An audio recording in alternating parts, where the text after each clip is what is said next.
Hi, ഇന്ന് ഇവിടെ പരിചയപ്പെടുത്തുന്നത് സോപ്പ് എങ്ങനെ ഉണ്ടാക്കാം എന്നുള്ളതാണ്.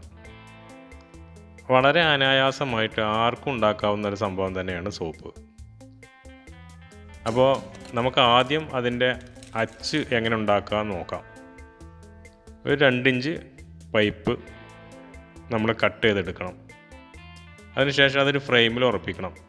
ഇവിടെ ഞാൻ എടുത്തുള്ള ഫ്രെയിം സ്ക്രീൻ പ്രിൻറ്റിങ്ങിന് ഉപയോഗിക്കുന്ന ഫ്രെയിമാണ്. ആവശ്യം കഴിഞ്ഞതാണ്. അപ്പോൾ അതിൻ്റെ ആണികളൊക്കെ ഒന്ന് അടിച്ച് ഉള്ളോട്ട് അമർത്തിയതിന് ശേഷം അതിൽ ഉപയോഗിക്കാവുന്നതേ ഉള്ളൂ. ഏകദേശം 1 ഇഞ്ചോളം, ഒരു 1-1.25 ഇഞ്ചോളം അതിൻ്റെ വീതി ഉണ്ട് ഫ്രെയിമിന്. അപ്പോൾ അതിനനുസരിച്ച് പൈപ്പിൽ മാർക്ക് ചെയ്യണം.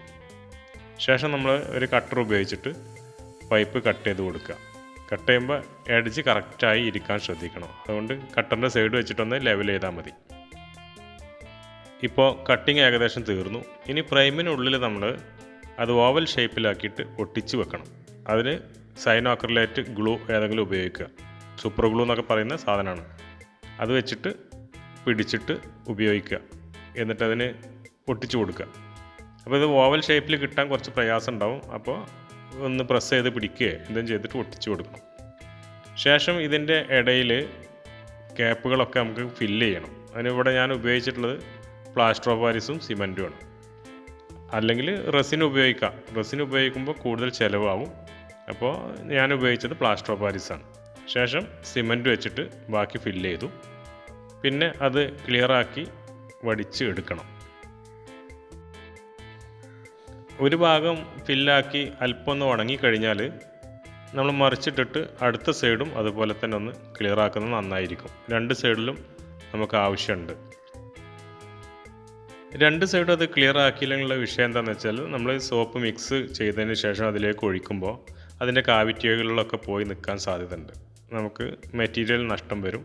പിന്നെ അത് വൃത്തിയാക്കാനൊക്കെ ബുദ്ധിമുട്ടായിരിക്കും. ഇനി അത് മറിച്ചിട്ടിട്ട് നമ്മൾ ആ സൈഡും കൂടി ക്ലിയർ ആക്കി കൊടുക്കുക. ശേഷം നമുക്ക് ഇത് ഭംഗിക്ക് വേണ്ടിയിട്ട്, അതേപോലെ മരമാണല്ലോ സൈഡിലുള്ളത്, അപ്പോൾ അതിന് പ്രൊട്ടക്ഷനൊക്കെ കൊടുക്കാൻ വേണ്ടിയിട്ട് പെയിൻറ്റ് ചെയ്യാം. നന്നായിട്ട് തന്നെ 2-3 കോട്ട് പെയിൻറ്റ് അടിക്കണം. മുന്നേ പെയിൻ്റ് അടിക്കുന്നതിന് മുമ്പ് നമ്മൾ എക്സസൈറ്റ് നിൽക്കുന്ന സിമൻറ്റിൻ്റെ കഷ്ണങ്ങൾ എന്തെങ്കിലുമൊക്കെ ഉണ്ടെങ്കിൽ സാൻഡ് പേപ്പർ ഉപയോഗിച്ചിട്ട്, എമരി പേപ്പർ ഉപയോഗിച്ചിട്ട് നമ്മളൊന്ന് ജസ്റ്റ് ക്ലിയർ ആക്കി കൊടുക്കുക. അതിനുശേഷം പെയിൻറ്റ് ചെയ്യുക. സോപ്പിൻ്റെ മോൾഡ് അഥവാ ഈ അച്ചുണ്ടാക്കുന്നത് സ്ഥിരമായിട്ട് സോപ്പ് ഉണ്ടാക്കുന്ന ആളുകളുണ്ടെങ്കിൽ മാത്രം ചെയ്താൽ മതി കേട്ടോ.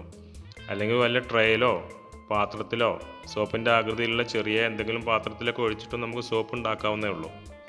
ഇപ്പോൾ 2-3 ദിവസം കഴിഞ്ഞു, അച്ച് റെഡി ആയിട്ടുണ്ട്. ഇനി നമുക്ക് പരിചയപ്പെടാം. ഇത് കാസ്റ്റിക് സോഡയാണ്, 2ാമത്തത് ടാൽക്കം പൗഡറാണ്, 3ാമത്തത് ഫില്ലറാണ്, 4ാമത്തത് കാണുന്നത് കളറും അതിൻ്റെ പെർഫ്യൂമാണ്. ഇത്രയും മതി. 5ാമത്തതായിട്ടുള്ളത് വെളിച്ചെണ്ണയാണ് വേണ്ടത്. പക്ഷേ ഇവിടെ നമ്മളൊരു പ്രത്യേകത ഉണ്ട്. വെളിച്ചെണ്ണയ്ക്ക് പകരം എണ്ണ ആട്ടിക്കൊണ്ടതിന് ശേഷം അടിയിൽ വരുന്ന മട്ട്, ചിലവർ കീടെന്ന് പറയും, പിണ്ണാക്കിൻ്റെ ഒരു വകഭേദം തന്നെയാണ്, അതുപയോഗിച്ചിട്ടാണ് ഇവിടെ സോപ്പ് ഉണ്ടാക്കുന്നത്. ആദ്യമായിട്ട് 350 ml വെള്ളമാണ് നമ്മൾ എടുക്കുന്നത്.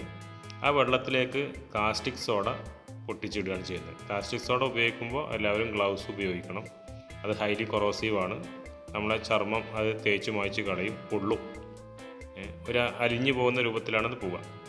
അപ്പോൾ ഇത് നമ്മൾ സ്ക്രീൻ പ്രിൻറ്റിങ്ങിനും സാധാരണ കാസ്റ്റിക് സോഡ ഉപയോഗിക്കാറുണ്ട്. പെയിൻറ്റുകളൊക്കെ ഇളക്കാൻ വേണ്ടിയിട്ട്. പെയിൻറ്റ് ഇളക്കാൻ പറ്റുന്ന സാധനമാണ് കാസ്റ്റിക് സോഡ. അപ്പോൾ ഈ കാസ്റ്റിക് സോഡ നമ്മൾ വെള്ളത്തിലേക്ക് ഇടുകയാണ്. അല്പാൽപ്പായിട്ട് ഇട്ടാൽ മതി. കാരണം കാസ്റ്റിക് സോഡ വെള്ളവുമായി പ്രവർത്തിച്ചാൽ നന്നായിട്ട് ചൂടാവും.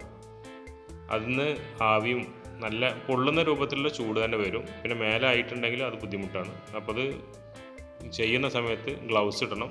പിന്നെ കുട്ടികളൊന്നും എടുത്തില്ലാത്ത രൂപത്തിൽ ചെയ്യാം. പിന്നെ ഇതിന് ശേഷം ഇത് തണുക്കാൻ വേണ്ടി അനുവദിക്കണം. അപ്പോൾ അതിന് കണ്ടോ ആവി പോകുന്നത് കണ്ടില്ലേ? നമ്മളിത് തിളപ്പിക്കുകയൊന്നും ചെയ്തിട്ടില്ല. ജസ്റ്റ് തണുത്ത വെള്ളത്തിലേക്ക് കാസ്റ്റിക് സോഡ ഇട്ടിട്ടുള്ളൂ. അതിൽ നിന്നാണ് ആവി പോകുന്നത്. ആ ആവി വരെ ശ്വസിക്കാൻ പാടില്ല. ഇനി അത് തണുത്ത് കഴിഞ്ഞാൽ നമുക്കത് അങ്ങനെ പച്ചവെള്ളം പോലെ ആയിട്ട് കാണും. ഇപ്പോൾ നന്നായി തണുത്തിട്ടുണ്ട്. അതിലേക്ക് നമ്മൾ ഫില്ലറാണ് ഉപയോഗിക്കുന്നത്. ഇവിടെ ഫില്ലർ ഉപയോഗിക്കുന്നത് ശരിക്കും തിക്നെസ്സൊക്കെ കൂടാൻ വേണ്ടിയിട്ടാണ്. പക്ഷേ ഇത് ഇല്ലാതെ നമുക്ക് ഉപയോഗിക്കാം. ഇപ്പോൾ തൽക്കാലം ഇതിലേക്ക് നമ്മൾ ഫില്ലർ ഉപയോഗിക്കുന്നുണ്ട്. ഈ ഫില്ലർ ചേർക്കുന്നത് അല്പാൽപ്പായിട്ട് ചേർത്തിട്ട് ഇടയ്ക്കിടയ്ക്ക് ഇളക്കി കൊടുക്കണം. ഇത് കാസ്റ്റിക് സോഡയിലേക്കാണ് ഇപ്പോൾ നമ്മൾ ചേർത്തിട്ടുള്ളത്. നന്നായിട്ട് ഇളക്കി അത് മിക്സായി എന്ന് ഉറപ്പ് വരുത്തണം. ഒരു തടിക്കഷ്ണം വെച്ചിട്ടാണ് നമ്മളിത് ഇളക്കുന്നത്. അതിനുശേഷം നമ്മൾ നേരത്തെ ഉണ്ടാക്കിയ അച്ച് അതിൽ വാസ്ലൈനോ അല്ലെങ്കിൽ അല്പം ഓയിലോ എന്തെങ്കിലും ഈ അച്ചിൽ പുരട്ടി വെക്കണം. അല്ലെങ്കിൽ മോൾഡിൽ നിന്ന് സാധനം പോരാൻ ബുദ്ധിമുട്ടായിരിക്കും. അപ്പോൾ അത് എല്ലാ സോപ്പിൻ്റെ എത്ര സോപ്പുണ്ടോ അത്രയും സോപ്പിൻ്റെ അച്ചുകളിൽ ഒക്കെ പുരട്ടി ക്ലിയറാക്കി ആദ്യം വെക്കണം. ഇപ്പോൾ മൊത്തത്തിൽ പുരട്ടിയിട്ടുണ്ട്, വാസ്ലൈനാണ് പുരട്ടിയിട്ടുള്ളത്. ഇത് ആദ്യം തന്നെ ചെയ്തു വെച്ചില്ലെങ്കിൽ നമ്മൾ മിക്സ് ചെയ്ത് വരുന്ന സമയത്ത് ചിലപ്പോൾ പെട്ടെന്ന് കട്ടായി പോകുന്ന സന്ദർഭങ്ങളിൽ നമുക്ക് ഒഴിച്ച് ഫില്ല് ചെയ്യാനുള്ള ബുദ്ധിമുട്ടുണ്ടാകും. അതിന് മുന്നേ നമ്മൾ ഓയിലൊക്കെ ചെയ്ത് വെക്കണം. പിന്നെ ഒരു പാത്രം എടുത്തിട്ട് വെളിച്ചെണ്ണയാണ് ഇനി അടുത്ത് വേണ്ടത്. നമ്മളിവിടെ വെളിച്ചെണ്ണയ്ക്ക് പകരം ഈ എണ്ണയുടെ അടിഭാഗം ഊറ്റിയതിൻ്റെ ശേഷമുള്ള ചണ്ടി, അതായത് കീടം എന്നൊക്കെ പറയുന്ന ആ പിണ്ണാക്കിൻ്റെ അംശമുള്ള എണ്ണ, ഓയിലി ആയിട്ടുള്ള ആ പിണ്ണാക്ക് തന്നെയാണ് എടുക്കുന്നത്. അതിലേക്ക് കുറച്ച് നമ്മൾ വെളിച്ചെണ്ണ ചേർക്കും. ഇനി വെളിച്ചെണ്ണ നല്ല ശുദ്ധമായ വെളിച്ചെണ്ണ തന്നെ വേണമെന്നൊന്നുമില്ല, അല്പം കംപ്ലൈൻറ്റുള്ള വെളിച്ചെണ്ണ ഒക്കെ ഉപയോഗിച്ചാലും കുഴപ്പമൊന്നുമില്ല. അപ്പോൾ നമുക്ക് വേണ്ടത് ഏകദേശം 1 കിലോ വെളിച്ചെണ്ണയാണ്. അപ്പോൾ ഇതിൽ നമ്മൾ നേരത്തെ പറഞ്ഞ ഇതിൻ്റെ മട്ട്, എണ്ണയുടെ മട്ട് എടുത്തു, അതിലേക്ക് അല്പം വെളിച്ചെണ്ണ ഇട്ടിട്ട് അത് ലൂസാക്കുകയാണ്. എന്നിട്ട് നന്നായിട്ട് ഇളക്കി കൊടുക്കുക. ഇതിൽ വേണമെന്നുണ്ടെങ്കിൽ അലോവേരയുടെ ജെല്ലോ അല്ലെങ്കിൽ ആര്യവേപ്പിൻ്റെ ഇല അരച്ചതോ ഒക്കെ ഇതിൽ വേണമെങ്കിൽ ചേർത്ത് കൊടുക്കാം. ഹെർബലായി കിട്ടാൻ വേണ്ടിയിട്ട് നമുക്ക് എന്ത് വേണമെങ്കിലും ചേർത്ത് കൊടുക്കാം. ശേഷം നമ്മൾ നേരത്തെ തയ്യാറാക്കി വെച്ച കാസ്റ്റിക് സോഡ ലായനിലേക്ക് ഫില്ലർ ഉപയോഗിച്ച് ഇളക്കി വെച്ചിരുന്നല്ലോ, അത് അല്പാൽപ്പായിട്ട് നമ്മൾ ഈ വെളിച്ചെണ്ണയിലേക്ക് ഒഴിച്ചു കൊടുക്കുക. വെളിച്ചെണ്ണയിലേക്ക് നേരിട്ട് ഒഴിക്കാതെ അല്പാൽപ്പം ഒഴിക്കാൻ കാരണം അത് മിക്സ് ചെയ്യുമ്പോൾ അത് മിക്സായി കിട്ടാൻ വേണ്ടിയിട്ടാണ്. അപ്പോൾ അല്പാൽപ്പായിട്ട് നന്നായിട്ട് ഇളക്കിയിട്ട് മിക്സ് ചെയ്ത് കൊടുക്കുക. അതിനുശേഷം നമുക്ക് ഇതൊരു കുറുകിയ രൂപത്തിലേക്ക് എത്തുന്നതായിട്ട് കാണാം. പാത്രത്തിന് ചൂടൊന്നും കാര്യമായിട്ടുണ്ടാവില്ല. ഈ കുറുകി വരുന്ന ആ സമയമാകുമ്പോൾ തന്നെ നമുക്ക് ടാൽക്കം പൗഡർ അതിൽ ചേർത്ത് കൊടുക്കണം. ടാൽക്കം പൗഡറിന് പകരം ചെറുപയർ പൊടിയോ അല്ലെങ്കിൽ കടലപ്പൊടിയോ ഒക്കെ ചേർക്കാവുന്നതാണ്. ഹെർബലായിട്ട് സോപ്പ് ഉണ്ടാക്കുമ്പോൾ കടലപ്പൊടിയോ ചെറുപയർ പൊടിയോ ഒക്കെ നമുക്ക് ചേർക്കാം. ഇതും മൊത്തത്തിലിടാതെ കുറേശ്ശെ ആയിട്ട് നമ്മൾ ഇളക്കി കൊടുക്കണം. അല്ലെങ്കിൽ ഈ പൗഡർ മാത്രം അവിടെയും ഇവിടെയൊക്കെ ആയിട്ട് കട്ട പിടിച്ചിട്ട് കിടക്കും, മിക്സ് ആവാത്ത ഒരു ഇത് വരും. അപ്പോൾ അത് ശ്രദ്ധിക്കണം. നന്നായിട്ട് നമ്മൾ ഇളക്കുന്നതോട് കൂടെ തന്നെ അല്പാൽപ്പായിട്ട് ഈ ടാൽക്കം പൗഡർ അതിലിടാൻ പാടുള്ളൂ.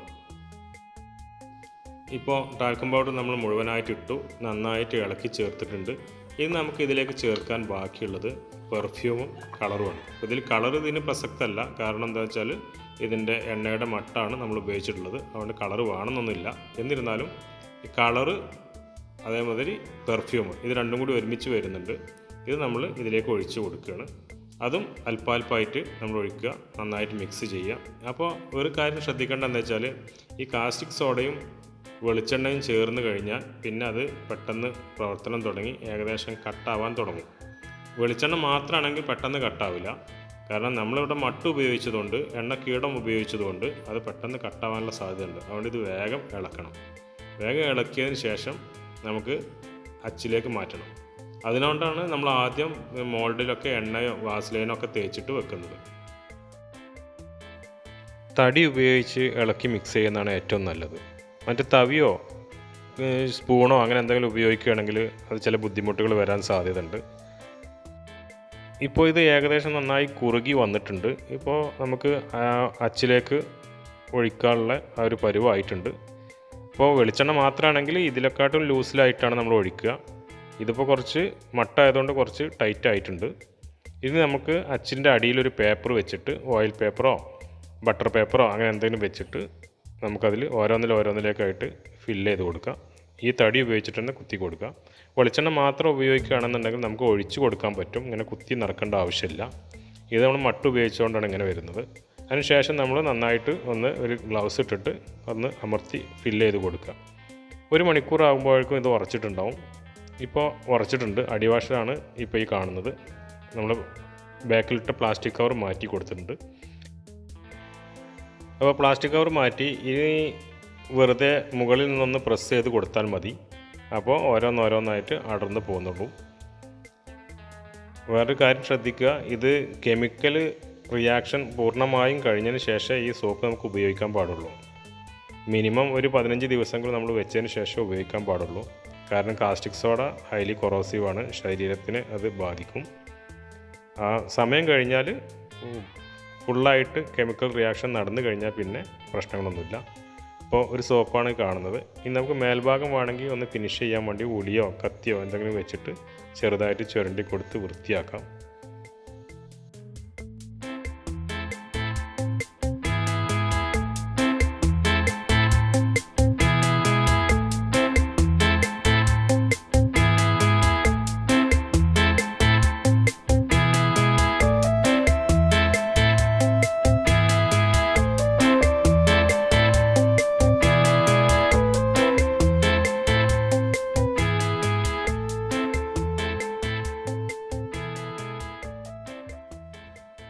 ഇപ്പം ഞാൻ ഒരു ഉളി വെച്ചിട്ട് ഇത് പൊന്തി നിൽക്കുന്ന ഭാഗങ്ങളൊക്കെ സൈഡ് ചെത്തി കൊടുത്ത് ക്ലിയർ ആക്കുകയാണ്.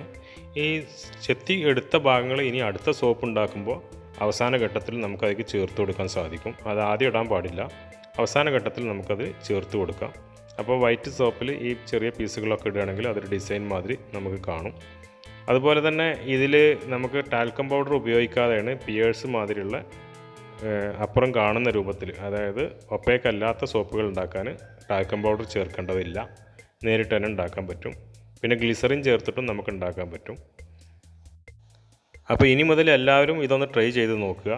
നമ്മൾ മില്ലിലൊക്കെ പോയിട്ട് എണ്ണ ആട്ടി കൊണ്ടുവന്ന് അല്ലെങ്കിൽ വെളിച്ചെണ്ണ ആട്ടി കൊടുന്ന് അതിനുശേഷം ഉണ്ടാകുന്ന എണ്ണ ഊറ്റിയെടുക്കുമ്പോൾ അടിയിലുണ്ടാകുന്ന മട്ട്, ചിലവർ കീടം എന്നാണ് അതിന് പറയുക, ഞങ്ങളൊക്കെ കീടം എന്നാണ് പറയുക. അതോ അല്ലെങ്കിൽ മട്ട് അല്ലെങ്കിൽ പിണ്ണാക്ക് കലർന്ന എണ്ണയുടെ അംശം അതിൽ ഉപയോഗിച്ചിട്ട് നമുക്ക് ഇതുപോലെ സോപ്പ് ഉണ്ടാക്കാം. അതുപോലെ തന്നെ വെളിച്ചെണ്ണക്ക് ഉപയോഗിക്കാൻ പറ്റാത്ത കൊപ്പറകളുണ്ടാവും, സ്മെല്ലൊക്കെ ഉള്ള, അതൊക്കെ മൊത്തത്തിലൊന്ന് ആട്ടിയിട്ട് ആ എണ്ണ കൊണ്ട് വേണമെങ്കിൽ സോപ്പ് ഉണ്ടാക്കാൻ പറ്റും.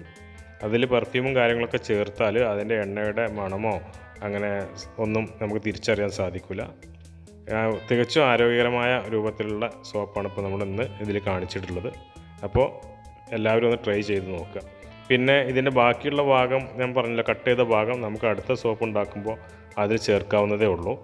ഏത് ഫ്ലേവറിലും ഈ സോപ്പിൻ്റെ സംഗതികൾ വാങ്ങാൻ കിട്ടും. കാസ്റ്റിക് സോഡ സാധാരണ പ്രിൻറ്റിങ് കടകളിൽ, സ്ക്രീൻ പ്രിൻറ്റിങ് കടകളിൽ കിട്ടും, അല്ലെങ്കിൽ മെഡിക്കൽ സർജിക്കൽസിൽ കിട്ടും. ടാൽക്കം പൗഡർ മറ്റ് സാധനങ്ങളൊക്കെ മറ്റ് കടകളിൽ കിട്ടും. വീഡിയോ എല്ലാവർക്കും ഇഷ്ടപ്പെട്ടെന്ന് കരുതുന്നു. സബ്സ്ക്രൈബ് ചെയ്യാത്തവർ സബ്സ്ക്രൈബ് ചെയ്യുക, ലൈക്ക് ചെയ്യുക, ഈ വീഡിയോ മറ്റുള്ളവരിലേക്ക് ഷെയർ ചെയ്ത് കൊടുക്കുക. എന്തെങ്കിലും സംശയങ്ങളുണ്ടെങ്കിൽ കമൻറ്റ് ബോക്സിലൂടെ ചോദിച്ചാൽ മറുപടി തരുന്നതായിരിക്കും. അപ്പോൾ വിജ്ഞാനപ്രദവും ഉപയോഗകരവുമായ മറ്റൊരു വീഡിയോയ്ക്ക് വേണ്ടി കാത്തിരിക്കുക.